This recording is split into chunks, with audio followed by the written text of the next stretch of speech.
Mate, the Lakers are a dumpster fire.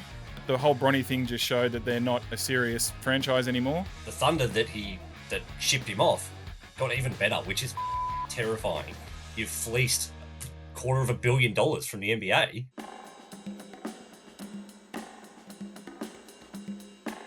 All right, g'day everyone. This week we're going to talk NBA preview. So it's just about time for the new season, Jimmy.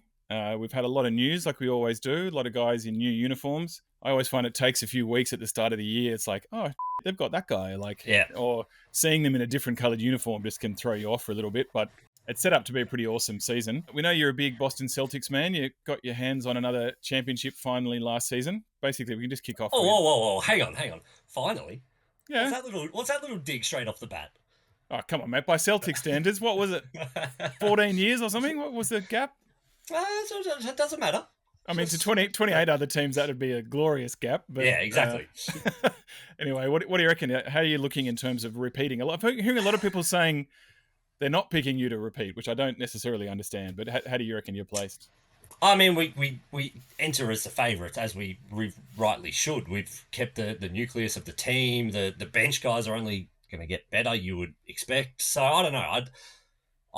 I'm bullish every single year. I never want to go in being like, we're the best team, we've won it, like whatever. I always undersell, and that's just from years of being a Demons fan and a Celtics fan. It's ingrained in me to not get too ahead of myself. So yeah, I think we are the favourites, and rightly so, but some teams got a hell of a lot stronger this year, so I'm not, counting my blessings, but we are pretty good. But just don't look at today's game because we're getting the pants run off us right now by the Raptors. So we'll move on from that one. Preseason, mate. Come on, preseason. Yeah, it's preseason. No, that doesn't count. Look, it's funny. Each year, different things can happen. Like the team that won the championship that wasn't expected to can make another big leap forward. Or sometimes teams that win the championship, they now realize they don't have to go so hard at the regular season. They time themselves to the playoffs, whatever. Often I'll link back to Jordan. And I remember in Jordan's time, they went for some of those best records. And then after winning a championship or two, their team was like 57 wins is enough. We can be the second seed in the East or whatever. And we know what to do when the playoffs come around. But I just think it's really all set up for you to have a really strong, 60 win season. Injuries are always the X factor for me. One or two of your main guys go down. You've got depth, but that could hurt any team. But to me, clear favourites, and I reckon you will repeat with this early stage. Saying that in October 16, I reckon you will repeat. A week out from the season. Thanks. That's mate, it's done. That's what I wanted to hear. Lock it in. It's over. You mentioned their injuries being the big factor, and like I don't know, I don't rate them as a contender, but I want to talk about our arch rivals, the Lakers. We all just continuously say, time's going to catch up to LeBron, and will this be the season that it happens? But it's AD that is the key for the Lakers for me, and he's one, again, just injury away from it all falling apart. I think he's played like more than 60 games twice in the last 5 or 6 seasons. So he's the man that's made of glass, and it all hinges on him. I know you're not a fan of, well, not AD, but the other man, LeBron. I can't even see the colours purple and gold, mate, and I get pissed off. Like even if it's not even a basketball-related setting, I'll get angry. LeBron James and LeBron James Jr. are on the floor at the same time and with each other the entire time during training camp, and now an opportunity to play here in this preseason game. Again, it will be official in the regular season, but as we said, this is cool to see, and we'll take a close eye and keep a close eye on it. Here is Beal, and that's dropped out of bounds. Oh, so it's not all about Bronny. I thought it was all about Bronny James. Did I get that wrong? Well, nepotism has entered the party. But alive and well. Yeah. Mate, I saw an ad on ESPN, and God bless them, I guess they're trying to get eyeballs however they can, but they had LeBron passing to Bronny, who hit probably a 14-foot jump shot. Hooray. Mate, the Lakers are a dumpster fire. The whole Bronny thing just showed that they're not a serious franchise anymore. He does not deserve a place. He'd probably be a good 6-man on an NBL team, maybe. I think he's no good. I think he wouldn't be on any other team if it wasn't for his dad. You know how I feel about LeBron. I mean, he's got the best longevity of a career, 20 years, all the numbers. 4 championships when you've handpicked your own teams in 20 years is actually not that great a record. The man behind me there got 6 in 14, and that includes 2 years with the Wizards when he was about 40 years old on bum knees. So I don't think he'll ever win another championship if this is where he's going to be. I agree with you about AD. He actually played 70-odd games last year, which I think was the most he'd ever played. So we all kept waiting. Every time he falls over, you think he's done an ankle or a groin or a knee. So he did get through last season. But I just think they're going to be the same as you and I have been saying for 3 years, which is, playoff, play-in, bubble they're sort of a around play-in there. team. Yeah. Yeah, at best, unless JJ Redick ends up being the second coming of Phil Jackson or something, but I can't see it, and I don't think they're going to be contending at all. And the West is so stacked as well, so good luck to the Laker Nation. So as we said, we've had a lot of trades. One that'll take a little bit getting used to is Josh Giddey in the red and white uniform behind me. It's a big opportunity for him. How do you think it's going to go? I love the opportunity for him, but as you said, it's so weird to get used to seeing him running around in that Bulls jersey. I mean, I love it, and the Bulls not going to be great. Let's just clear that up straight off the bat. But I love the opportunity for Giddey. Everyone forgets that this kid is so young still, and he's just at a brink of being an all-star for his first sort of 1 or 2 seasons in the league. And now I just think with this opportunity and with what the Bulls sort of have, he can just really take that team on as its own, and they're going to give him the keys to run the offense. So let's just see what he can do. Yeah, him and Kobe White sort of excites me. I think he's got a lot of talent, that guy. So yeah, I think it's great for him. I think it's a fresh start. It's a sort of once storied franchise that's looking to recapture some of the glory years kind of thing. And the fans aren't going to expect a lot of wins this year. So It's a great opportunity. Play 35 minutes, get your assists up, work on your 3-point shot. I hope he's just been shooting hundreds of threes a day. So yeah, he's a big trade. We're keeping a close eye on him for the Aussies. Well, I was going to say that the flip of his trade is it's one of the rare trades in NBA history that sort of works for both parties. He's gone to Chicago, he gets to do that, but yet the Thunder that shipped him off got even better, which is terrifying. Yeah, I think they're significantly better, even though they had the best record in the West last season. I think they're actually a fair bit better. Hartenstein's a big pickup and gives them something that they didn't have, and obviously Caruso. So I've seen them pretty high up in betting and favoritism. Some people have picked them to win it all. It's a big jump to go from sort of Western Conference final to championship, but they've got some experience there. Yeah, they look scary. What about Philly? Well, he hit you with the Sixers. They're always trying to tinker and find the right mix and find the right all-star, to partner with Embiid. What do you think about this PG move? I'm a big PG fan. Back from his indie days, I loved Paul George in those days. Went a bit off him when he joined the Clippers, but I think it's a really good pickup for him. But then comes the news the other day that Embiid's not going to play back-to-backs. They're basically going to manage him throughout the regular season. So they're eyeing having a healthy Embiid come playoff time, which I like, but they're obviously going to take a big dip through the regular season. And Paul George did his knee yesterday, not bad, but I mean, again, if he gets injured, then they're really screwed and they're sort of right behind the 8 ball. But Maxey excites the hell out of me. I don't know. You can't watch basketball and not get excited about Maxey. He's just electric. Yeah. So I don't know. I can't get on board with Philly. I want to, and I want them to be good, but we've just seen far too often that come playoff time, they just shit the bed, and it's always Embiid. So maybe this time around, I don't know, a healthy Embiid in playoffs will be different. Yeah, but that load management thing already worries me, and it hasn't worked with Kawhi, who keeps having his his knee problems and whatever. The balance just doesn't seem quite right. I love Paul George's game and the way that he looks, but he's like the mutton dressed as lamb, caviar, whatever you want to, because playoff P, please spare me. We've never seen playoff P, as much as he wants to call himself that. I love his game. I think what he can do is, if Embiid's not there, you've got a guy that can help carry the offense and help them win some games.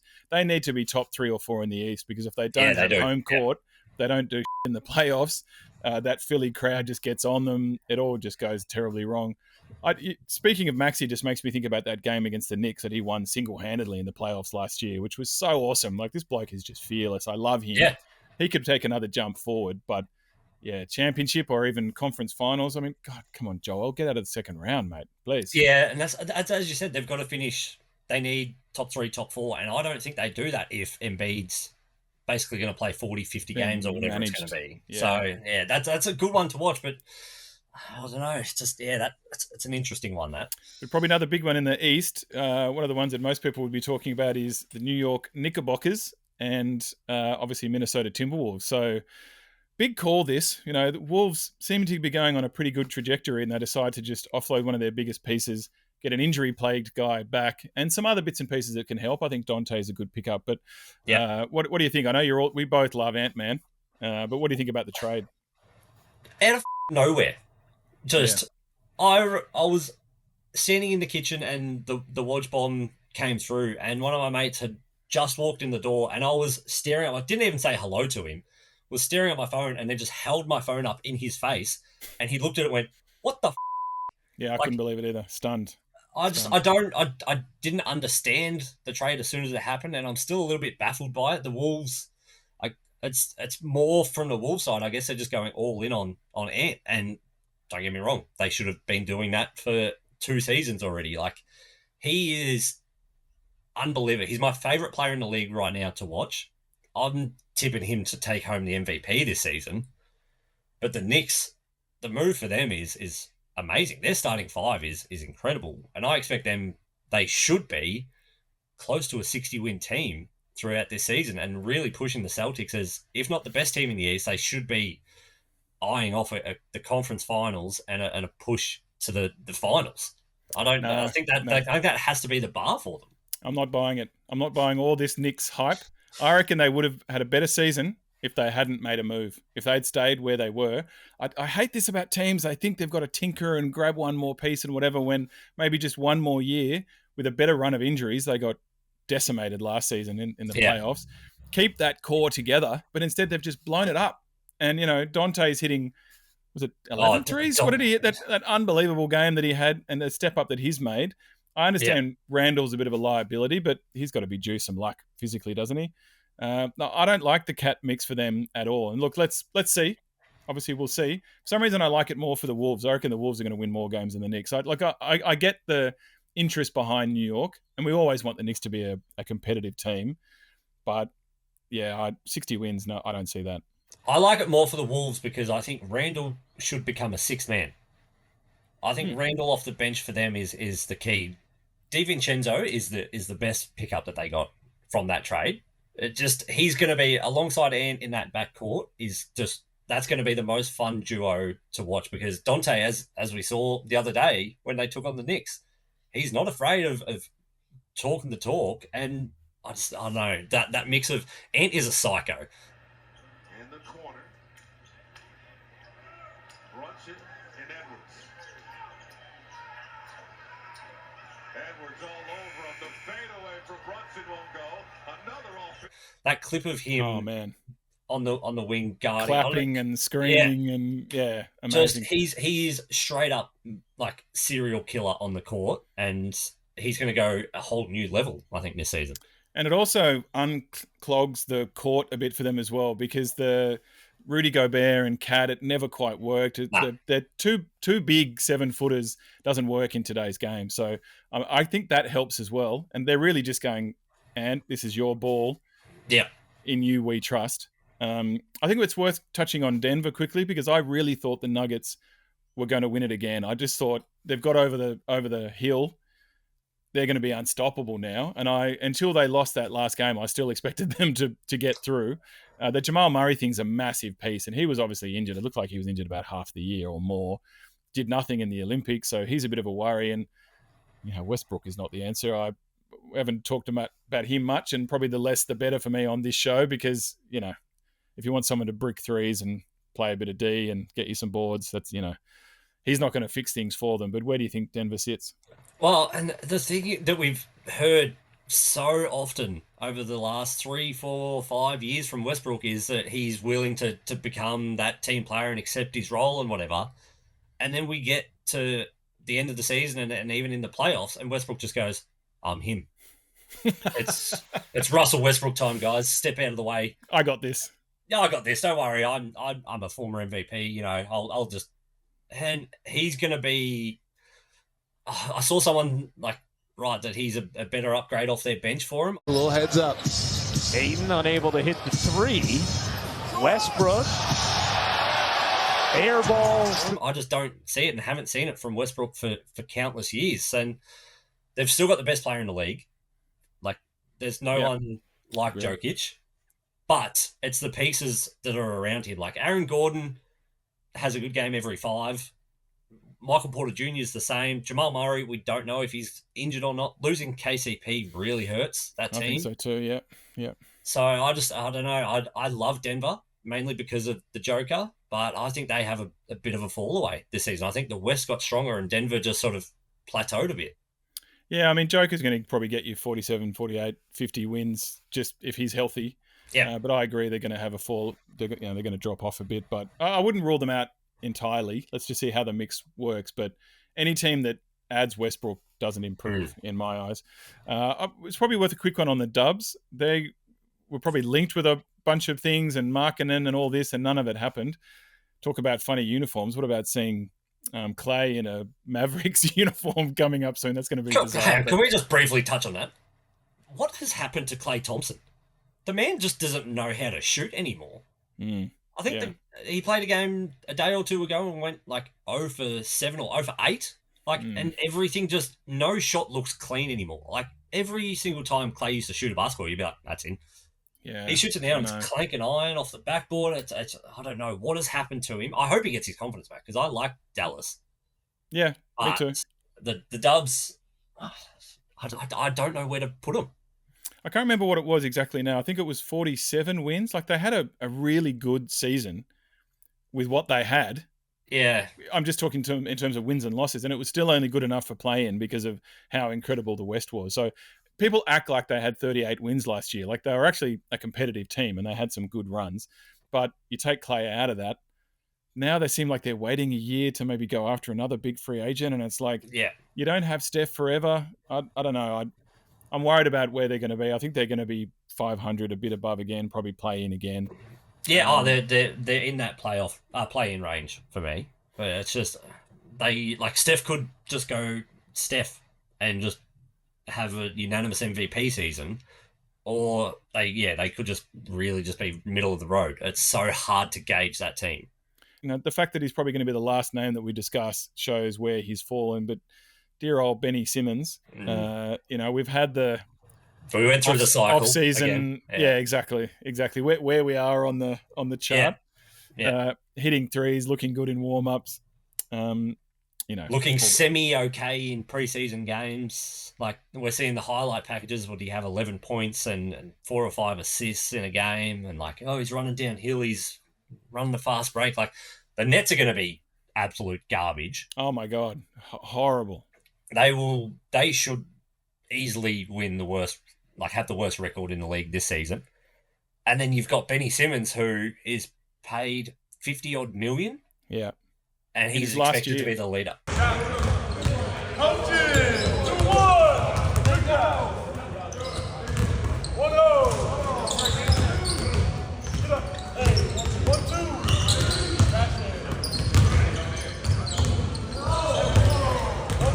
Yeah. Last year of his contract. Year, and we don't expect a contract season because does Ben actually care is probably the better question. He's getting paid. He's given us no indication that he cares, and he's just as interested in the Met Gala as he is in the, preseason or whatever it is, suiting up.